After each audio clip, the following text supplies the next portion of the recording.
Film की शुरुआत होती है अन्ना से, जो एक एआई रिसर्चर है। कुछ समय पहले ही उसने अपने पति को एक दर्दनाक कार एक्सीडेंट में खो दिया था। उस हादसे के बाद उसकी पूरी दुनिया सिर्फ उसके 6 साल के बेटे जाइन तक ही रह गई थी। एक सुबह अन्ना की आंख खुलती है। शुरुआत में सब कुछ बिल्कुल नॉर्मल लगता है, लेकिन कुछ ही पलों बाद उसे बाहर से लोगों की चीखें सुनाई देने लगती हैं। वो खिड़की के पास जाकर देखती है और उसके होश उड़ जाते हैं। पूरे शहर में पानी भर चुका था। सड़कें पूरी तरह गायब थीं, गाड़ियां पानी में बह रही थीं और ऊंची ऊंची बिल्डिंग्स भी पानी से घिर चुकी थीं। ये कोई आम बाढ़ नहीं थी। अन्ना तुरंत जा इनका हाथ पकड़ती है और बिल्डिंग की ऊपर वाली मंजिलों की तरफ भागने लगती है, क्योंकि उसे लगता है कि छत तक पहुंचना ही उनकी आखिरी उम्मीद है। भागते भागते अचानक उसके फोन पर एक कॉल आती है। ये कॉल यूनाइटेड नेशंस की तरफ से होती है। उधर से उसे कहा जाता है कि किसी भी कीमत पर अपने बेटे के साथ बिल्डिंग की छत तक पहुंच जाओ। एक हेलीकॉप्टर उन्हें लेने आने वाला है। अन्ना हैरान रह जाती है। दुनिया में लाखों लोग फंसे हुए हैं, फिर सिर्फ उसे ही क्यों बचाया जा रहा है? लेकिन उसे इस सवाल का कोई जवाब नहीं मिलता। तभी एक बहुत बड़ी सुनामी बिल्डिंग से टकराती है। पानी का बहाव इतना तेज होता है कि अन्ना और जाइन बहने ही वाले होते हैं, लेकिन तभी एक आदमी आकर उनकी जान बचा लेता है। उसका नाम था हीजो। हीजो उन्हें एक सुरक्षित जगह पर ले जाता है। यहीं वो अन्ना को एक ऐसा सच बताता है जो पूरी कहानी बदल देता है। वो बताता है कि ये बाढ़ अचानक नहीं आई। दुनिया की सरकारों को कई साल पहले ही पता चल गया था कि दक्षिणी ध्रुव पर एक बहुत बड़ा एस्टेरॉयड टकराने वाला है, जिसकी वजह से पूरी पृथ्वी पर इतनी बड़ी बाढ़ आएगी कि लगभग पूरी दुनिया खत्म हो जाएगी। लेकिन इस सच्चाई को पूरी दुनिया से छिपा लिया गया। लोगों को बचाने की बजाय सरकारों ने गुप्त प्रोजेक्ट शुरू किए। लेकिन इसी बीच किस्मत अन्ना से उसकी सबसे कीमती चीज छीन लेती है। एक और जबरदस्त सुनामी बिल्डिंग से टकराती है। पानी का बहाव इतना तेज होता है कि अन्ना का हाथ उसके बेटे जाइन से छूट जाता है। लेकिन अन्ना हार नहीं मानती। वो अपनी जान की परवाह किए बिना दोबारा उसी डूबती हुई बिल्डिंग के अंदर चली जाती है। इसी दौरान उसे एक लिफ्ट के अंदर फंसी हुई एक छोटी लड़की की आवाज सुनाई देती है। अन्ना पूरी कोशिश करती है कि लिफ्ट का दरवाजा खोल सके, लेकिन पानी लगातार ऊपर बढ़ता जा रहा था। मजबूरी में उसे वहां से आगे बढ़ना पड़ता है। आखिरकार वो किसी तरह बिल्डिंग की छत तक पहुंच जाती है, लेकिन वहां पहुंचकर उसके सामने जो नजारा आता है वो उसकी सोच से भी कहीं ज्यादा डरावना था। रूफटॉप पर हेलीकॉप्टर की जगह एक स्वॉट टीम उसका इंतजार कर रही थी। उसी समय उन्हें जाइन भी मिल जाता है, लेकिन उसे उसकी मां के पास लाने के बजाय स्वॉट टीम उसे अपने कब्जे में ले लेती है। अन्ना चीखती है, उन्हें रोकने की कोशिश करती है, लेकिन कोई उसकी बात नहीं सुनता। तभी टीम का एक अधिकारी जाइन से जुड़ा एक डिजिटल स्टोरेज डिवाइस निकालता है और यहीं फिल्म का पहला सबसे बड़ा ट्विस्ट सामने आता है। अन्ना को बताया जाता है कि जाइन कभी एक आम इंसान था ही नहीं। वो अन्ना की एआई रिसर्च के आधार पर बनाया गया एक आर्टिफिशियल चाइल्ड था। यानी जिस बेटे को अन्ना ने इतने सालों तक अपना खून मांस समझकर पाला, वो असल में एक आर्टिफिशियल कॉन्शियसनेस था। लेकिन अन्ना के लिए इस सच का कोई मतलब नहीं था।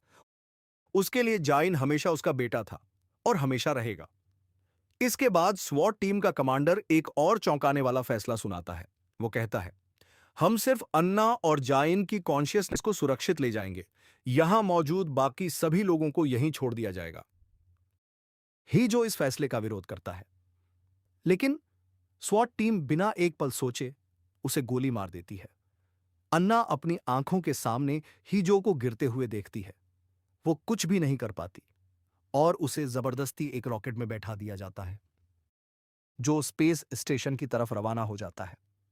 कुछ पल के लिए ऐसा लगता है कि शायद अब अन्ना बच जाएगी, लेकिन तभी अंतरिक्ष में उड़ रहा एक बड़ा मलबा रॉकेट से टकरा जाता है।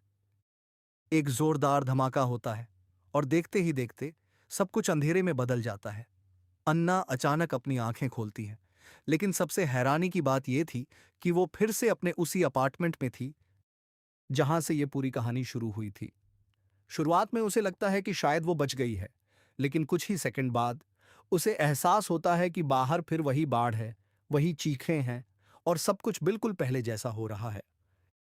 इस बार अन्ना पहले से भी ज्यादा तेजी से भागती है। उसे उम्मीद होती है कि शायद इस बार वो अपने बेटे जाइन को बचा लेगी, लेकिन किस्मत फिर उसके साथ वही खेल खेलती है। एक और सुनामी आती है और जाइन फिर उससे बिछड़ जाता है।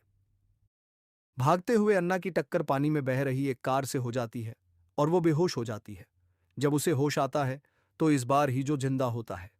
दोनों मिलकर फिर से जाइन को ढूंढना शुरू करते हैं। रास्ते में अन्ना उसी लिफ्ट तक पहुंचती है जहां पहले वो एक बच्ची को नहीं बचा पाई थी, लेकिन इस बार वो एक झाड़ू की मदद से लिफ्ट खोल देती है और उस बच्ची जीसू को बाहर निकाल लेती है। जीसू उन्हें बताती है कि कुछ लुटेरे जाइन को अपने साथ ले गए हैं। अन्ना और ही जो तुरंत उसकी तलाश में निकल पड़ते हैं। अन्ना अपने फोन में कुछ अजीब चीज देखती है। उसके फोन में जाइन की बनाई हुई हजारों पेंटिंग्स मौजूद थीं, लेकिन हर पेंटिंग में बाढ़ की कहानी अलग थी।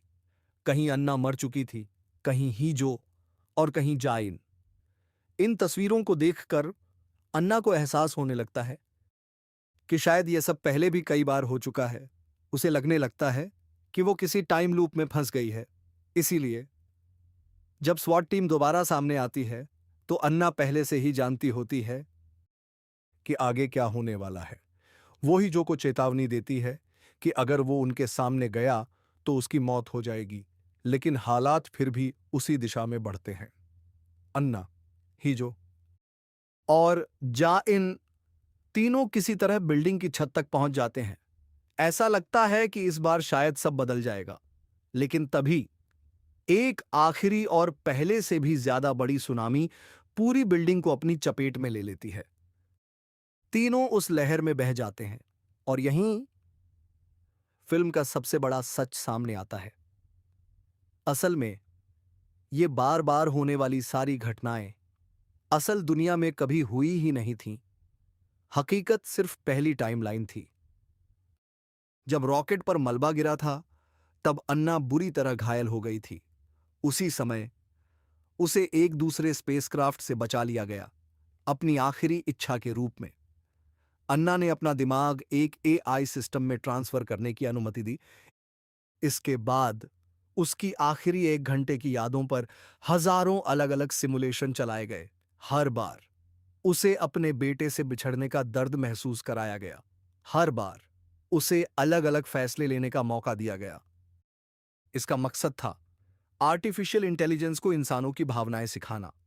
जब ये एक्सपेरिमेंट सफल हो जाता है तो वैज्ञानिक अन्ना और जाइन के लिए आर्टिफिशियल ह्यूमन बॉडी तैयार करते हैं।